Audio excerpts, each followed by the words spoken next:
Corona के नए नए वायरस, नए नए वेरिएंट रोज सामने आ रहे हैं। पहले कोरोना कोविड-19, उसके बाद डेल्टा प्लस, अब लैम्डा की भी बात सुनने में आ रही है। ऐसे में इनसे निपटने की सरकार की क्या तैयारी है? डॉक्टर सुरेश कुमार है हमारे साथ, एलएनजेपी हॉस्पिटल के डायरेक्टर हैं, यहाँ एमएस भी हैं। सर, एक नई जीनोम सीक्वेंस के लिए आपने एक लैब स्थापित की है, तो क्या वो किस तरीके से वायरस को रोकने का काम करेगी? देखिए, सबसे पहले तो हम आभारी हैं माननीय मुख्यमंत्री जी का कि बहुत कम समय में ये लैब हमें स्थापित करने का उन्होंने मौका दिया, और उनके निर्देश अनुसार ही हमने थर्ड वेव की जो तैयारी है उसके तहत ही ये मशीन लगी। और क्योंकि अब 6 या 7 ऐसे वेरिएंट उभर के आए हैं जो कि वायरस ऑफ कंसर्न है। आप डेल्टा प्लस, लैम्डा, कापा, ये काफ़ी डिफरेंट वैरायटी है। उसकी जो म्यूटेशन है, ये बहुत तेज़ी से वायरस अपना स्वरूप बदल रहा है।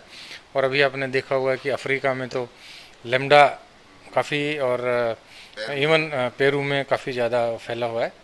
हमारे यहाँ पे जो नया म्यूटेशन हो रहा है, डेल्टा और डेल्टा प्लस, तो इसके काफ़ी केसेस पूरे इंडिया में डिफरेंट स्टेट्स में देखने को मिले। 50 से ज़्यादा केसेस रिपोर्ट हो चुके हैं अभी तक।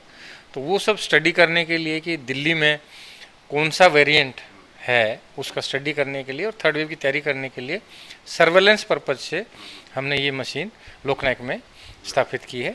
और ये बहुत ही एडवांस्ड मशीन है, बहुत ही मोलिकुलर बायोलॉजी का एडवांस्ड वर्जन है।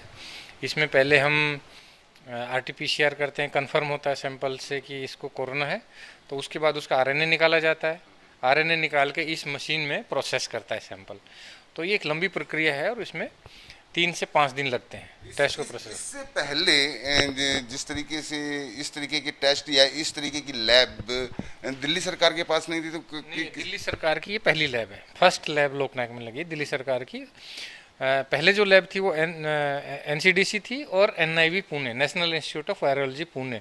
तो सैंपल हम या तो पुणे भेजते थे या NCDC में भेजते थे। तो वो NCDC कहाँ?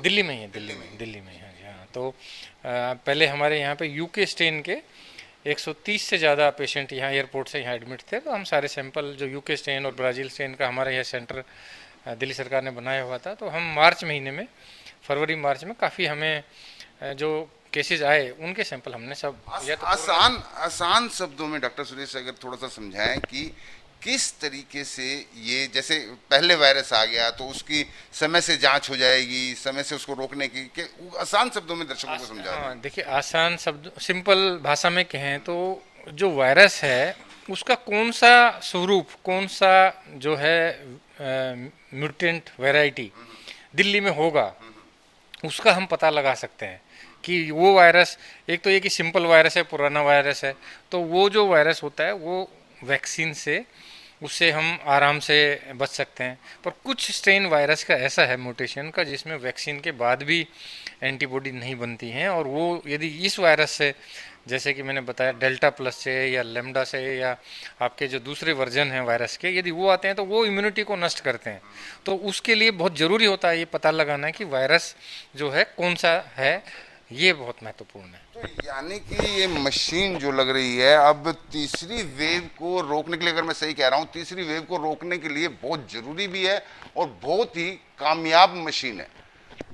नहीं, ये सर्विलेंस पर्पस, ये तो खाली ये सर्विलेंस पर्पस है, उसको सर्विलेंस हो जाएगा कि पहले ही पता चल जाएगा कि कौन सा वेरिएंट आ रहा है, कौन सा वायरस आ रहा है। तो उसको रोकने के लिए तैयारियां जो है, दिल्ली सरकार या मेडिकल के जितने भी लोग हैं वो उसको रोकने के लिए तैयारियां, उनके पास पहले ही काफी समय मिल जाएगा। और वो तीसरी वेव को रोकने के लिए, तीसरी या चौथी कोई भी वेव हो, उसको रोकने के लिए पहले ही अपने कार्य पूरे कर लेंगे।